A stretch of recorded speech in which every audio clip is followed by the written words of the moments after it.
Hi mga kalab! So, ngayon galing po ako sa palengke.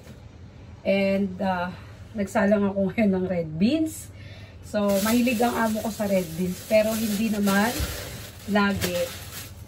Kasi bawal din yung sa ano. Nakakataba din siya. So, today, I'm going to make salad. Okay. So, let me show you kung ano yung mga binili ko sa market today. And syempre, hindi na ako nag-video kasi lagi nyo nakikita yun. So today, I just want to tell you that I love you. Hindi. Para makita nyo kung ano yung mga binili ko. Okay? So, magulo siya, pero gusto ko makita nyo. Ito. Let me see. Yan. Charan! So, salad. At iba isa-isahin ko siya mamaya. So, tonight, mag-fry ako ng chicken fillet. Yan. And sang choy. Sang choy. I-boil ko lang siya later ng bandang gabi. Yan yung dinner namin ni Amo. And this is yan. Para yan sa cold noodles. Okay? Pero mamaya na yan. Ito muna, mga binili ko. Yan. Okay. Bumili ako nito kasi sale. Pumpkins. Cucumber. Yeah. And corn. And pineapple. Pineapple. Yeah. Okay. And ulam ko ngayon with rice. Yan. So, with egg. Magbo-boil ako ng egg para sa salad. And, I think, isa lang. So, sige, isa. So, yan mga kalabs, yung binili ko. And, I want you to see na ano ko gagawa. Okay. Mainit. Pero, sige lang. So, mag-boil muna ako ng egg para sa salad ko. Gagawin. Dito lang ako nagbo-boil kasi konti lang naman. So, kumusta yung tanghalian nyo, mga kalabs? Yan. I boil only 2. Kasi i-fry ko to mamayang isa. So, okay. Maingay. Baka maingay. Yan, dapat pala kanina ko ito binuhin nung umalis. This is mine. This is mine. Diyan lang siya. So, yan. Mamaya, iboboil ko yung cold noodles. And, i-tell you kung paano siya gawin. Sana. Okay. For now, maghiwa-hiwa muna ako nito. Cucumber. I think, yung isa, i-keep ko, yung isa. Yung old one na cucumber, gawin ko. Let's see. Kaya niya bold one. Ito ang ilalagay ko. Balik ko kaya siya ng plastic. Parang hindi agad na. So, yun.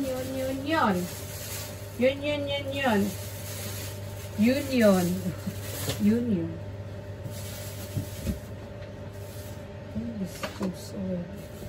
So, kumusta kayo mga kalabs? Kumusta ang life without me? Kumusta ang life without me? Are you happy mga kalabs? Or are you not happy?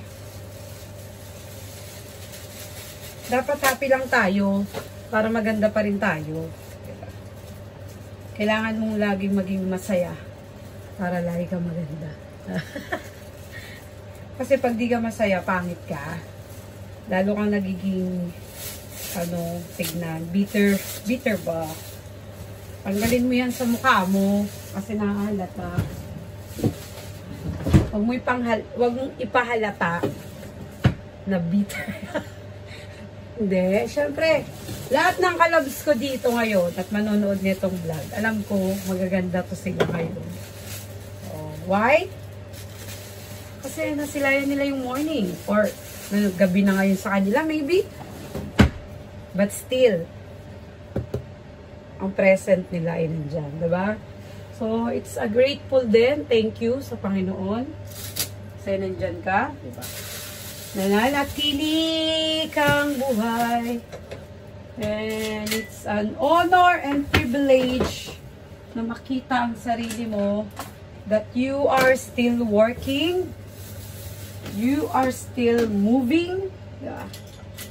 Sometimes people don't have a chance na magtagumpay pa or mag-wake up pa sa morning, but we are honor and grateful, di ba? So, ilagay ko siya dito para makita nyo paano ako nagka-cut ng yan. So, sana makita and clear yan ng kalabaza. Naglalagay ako nito sa salad ni ma'am. Biboil ko siya after nung egg. O, pagsasamahin ko minsan. Pero unahin ko muna yung egg. Medyo 15 minutes. So, baka may hindi magkakagusto kung paano ako mag-cut ng o magbalat ng mga gulay. Yun po ang nakasanayan ko, i-cut, kung paano ako magka-cut. So, pagpasensya nyo na. Yan, i-keep natin. And, yan, balatan muna natin syempre. Kayo mag-alala. Meron ng peeler dito. Peeler. Ay, may idea na ako. Pero, kung paano ang way ng pagpapagames. May pag-games tayo. Pinipiler ko na po siya.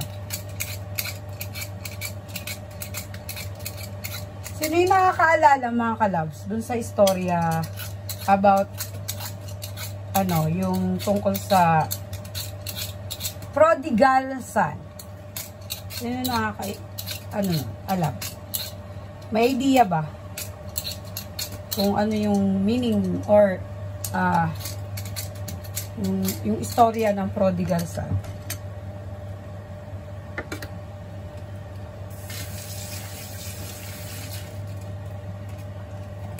Yung istorya nun is ano, sa hindi nakakaalam, it's about two sons ng isang hari. And dahil mabait daw ang panganay, so he is faithful to his father until siguro, diba? Kasi gusto niyang magtrabaho lang para sa kanyang ama. Sa kanyang, dun lang siya sa side ng papa niya. But itong bunso, diba? Sa magkakapatid, may isa talagang masasabi mong black sheep, diba? Pero sometimes black sheep. Oh, pero mamaya na yun. So, there are times na dahil nga hari siya, so may kayamanan sila, diba? Nag-isip siya, yung bunso, na kunin niya na yung kayamanan niya. Diba? Hindi pa patay papa niya, pero gusto niya lang kunin yung kayamanan. Dahil mabait ang parent, pumayag yung hari. Diba? Binigay yung mga ari-arian na pamana ba sa kanya. Wala na siyang mamanahin kasi kinuha niya na. Then, nagdiwaliw. Nagdiwaliw. Diba? Pumunta kung saan. Malayo. Ibang bansa. And, kung ano-anong ginamit niya, way, kung paano niya ginastos yung pera niya. Sabi doon, ginastos niya sa kung saan-saan lang. Babae, alak, sugal. Nandiyan na yun, okay? And later on, dumating yung time na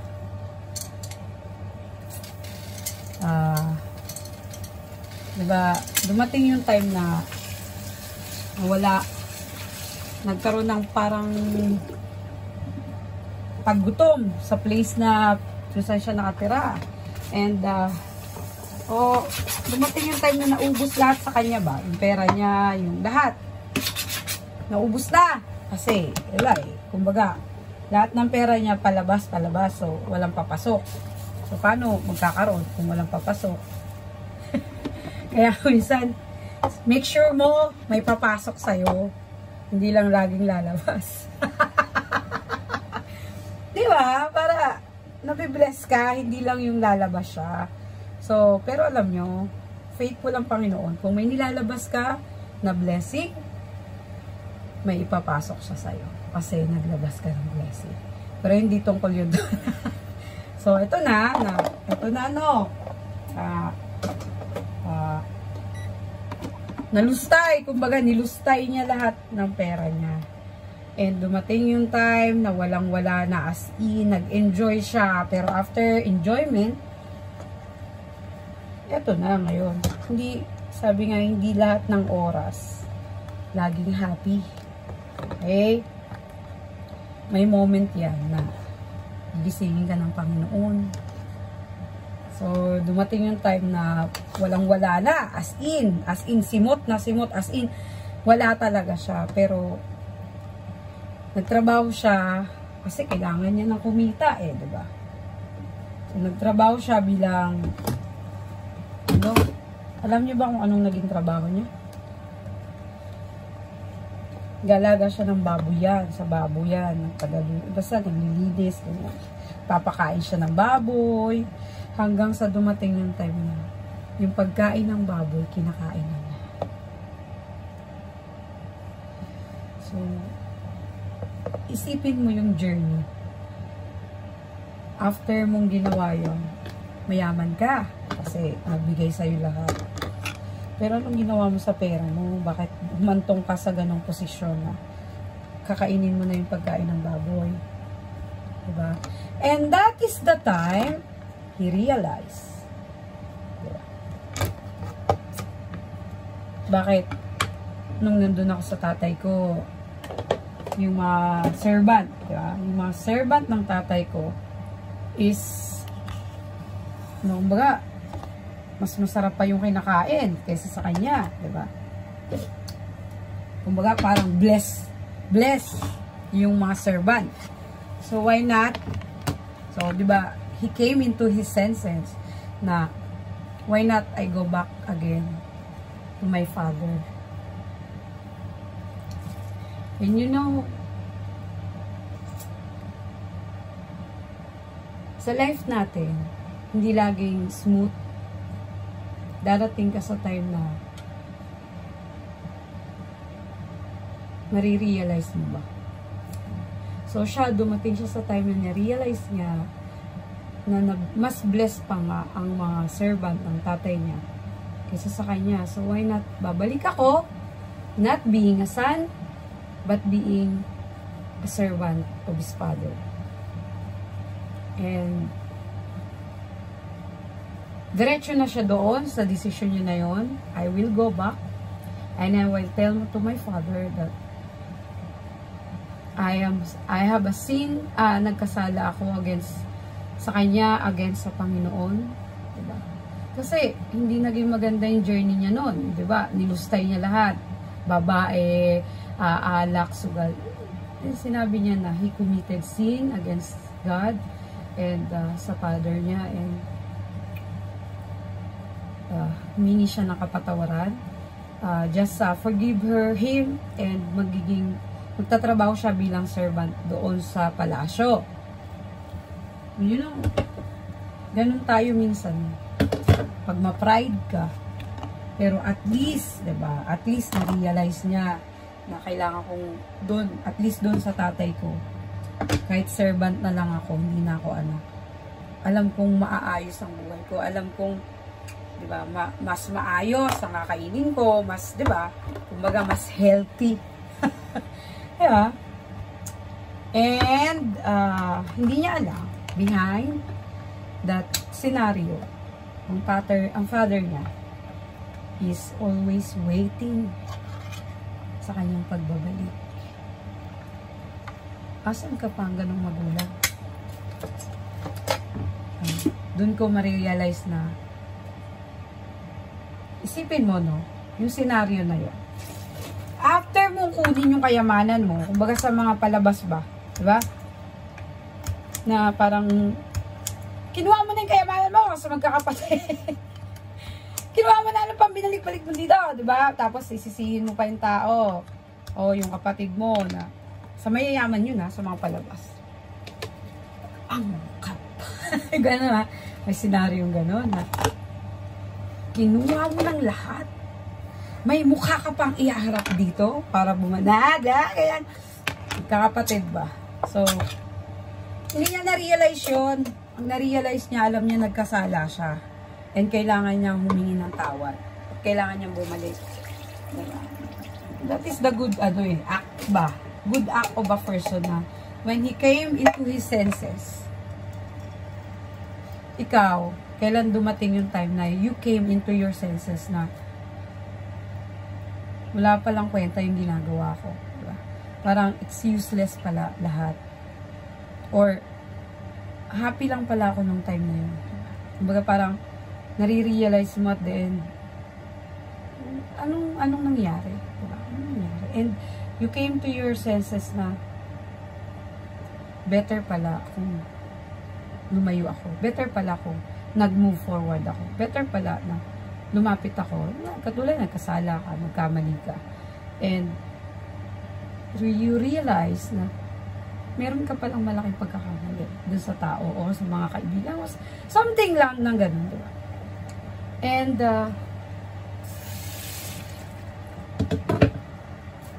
hindi mo alam, lalo na sa parents mo, yung mga anak,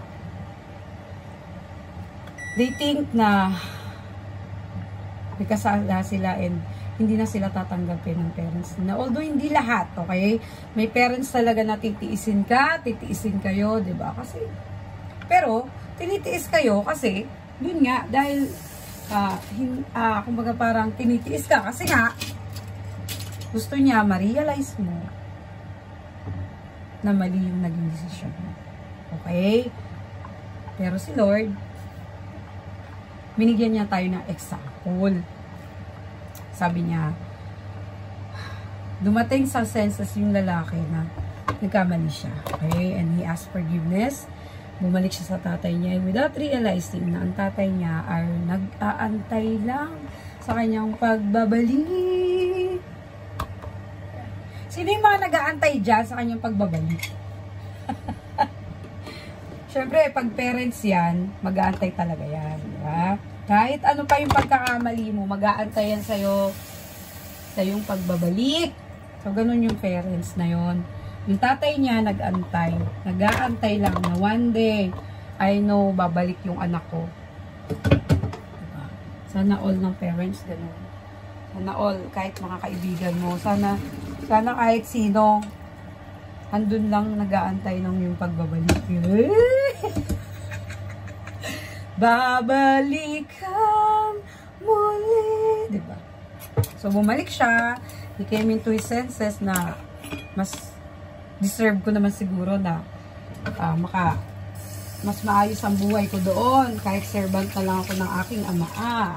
But he realized, pagbalik niya, nang nakita pa lang siya ng tatay niya sa highway or sa malayong naaninag na siya, tumakbo yung tatay niya pababa ng palasyo.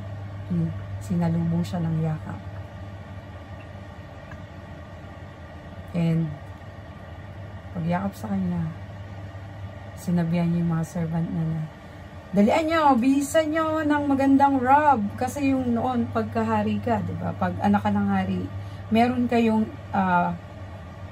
damit na talaga yung rob na sinasabi nilang rob ay parang gano'n na.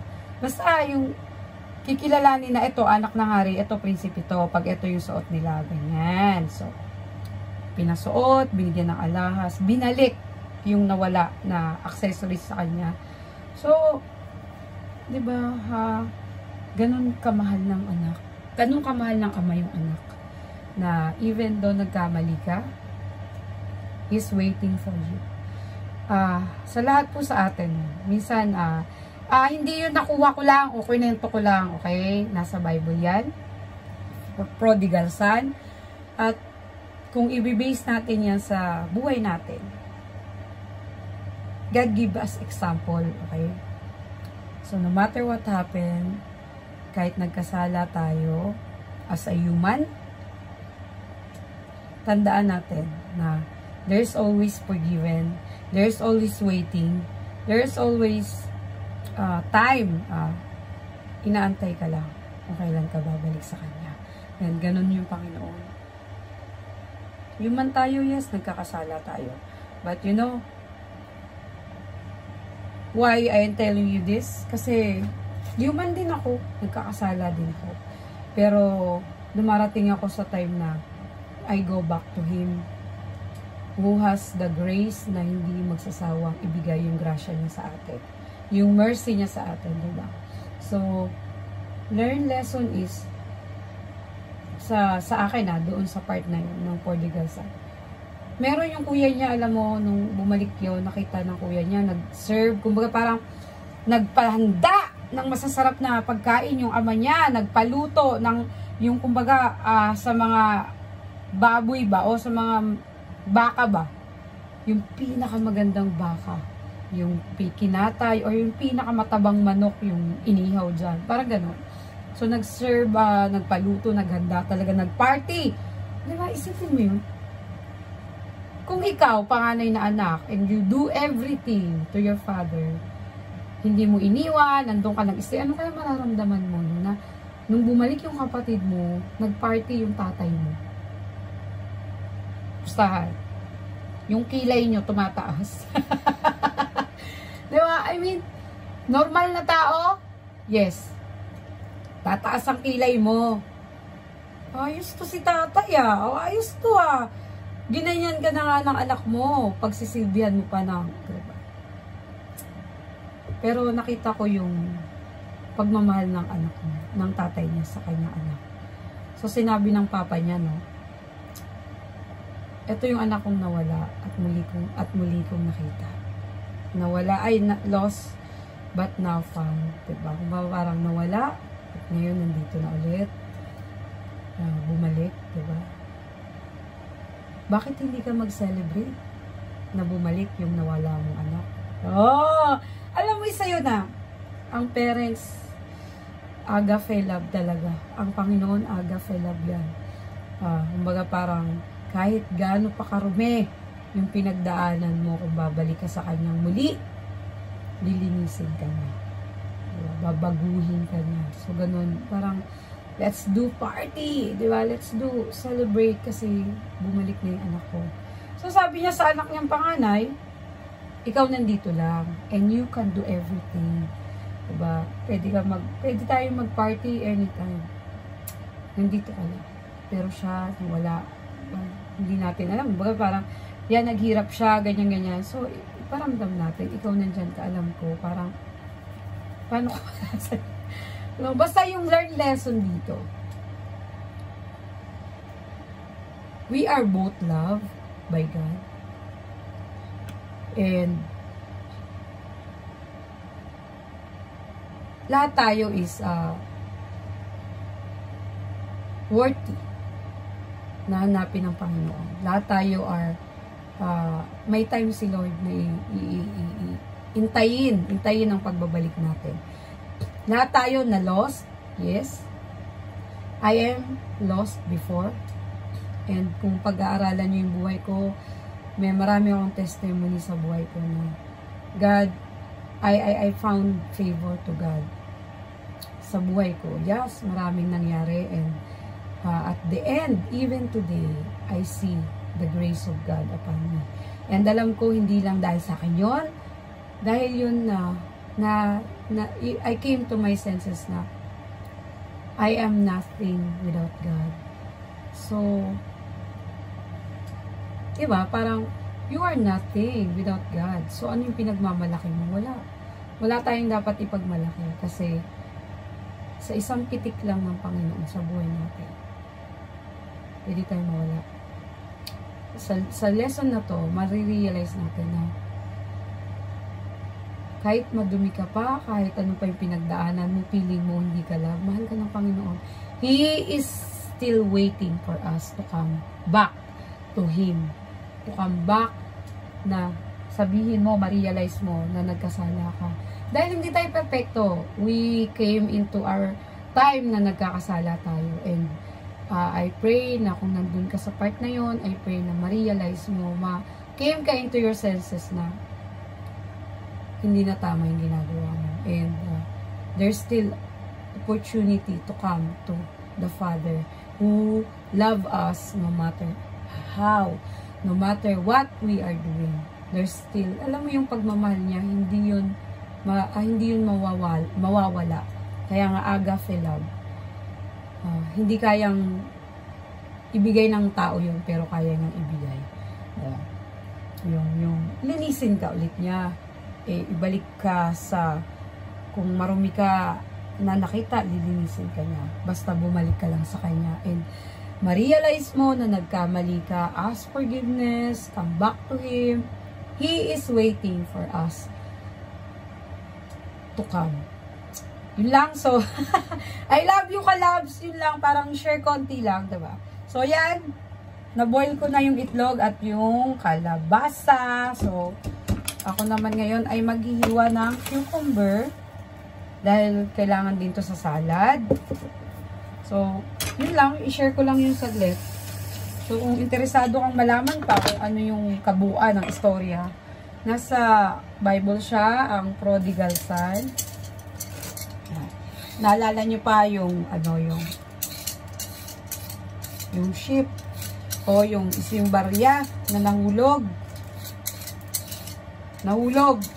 Hinanap. Alam mo bang kinalkal pa ng may-ari ng coins na yun, yung buong bahay niya, para lang makita yung isang coins na yun. And that is the love of God. Example lang yun. And alam mo nangyari nung nakita niya yung coins, tinawag niya yung mga kapitbahay niya at sinabi niya, mag-celebrate tayo. Kasi nakita ko na yung nawawala kong barya. Ganon din ang Panginoon. When lost, yung lost soul, nag-came sa kanya, bumalik sa kanya, at alam niyo bang nagse-celebrate ang langit for one soul who are saved? Kaya nga ang mission ko sa aking YouTube channel, not just to be mapasaya kayo, but to share how God is faithful, how God is awesome into my life, and also magiging faithful din siya sa inyo as you believe in Him, as you obey in Him. Diba? May mga pangako siya na pwede mong panghawakan sa buhay. So, yun lang mga kalabs. I love you. Gusto ko lang yun i-share sa inyo ngayong umaga. And, let's see kung ano yung magagawa ko. Tomorrow, Friday, and sana makapag-upload tayo makapag-upload tayo even just short videos. So, yan, ikakat ko na to mga kalabs. Kasi kasama siya sa salad. And, I just want to say I love you all, kalabs. And, see you on Sunday or tomorrow. Kung makakapag-live tayo tomorrow, Friday. So, remember, God is always waiting for us to come back to Him. Muli kang yayakapin pag bumalik ka. So, sana pagbalik ko, alam na this, pagbalik ko, yayakapin ko siyang muli. Ay! I love you, kalab. See you soon. And basta I love you. God bless you. Jesus loves you.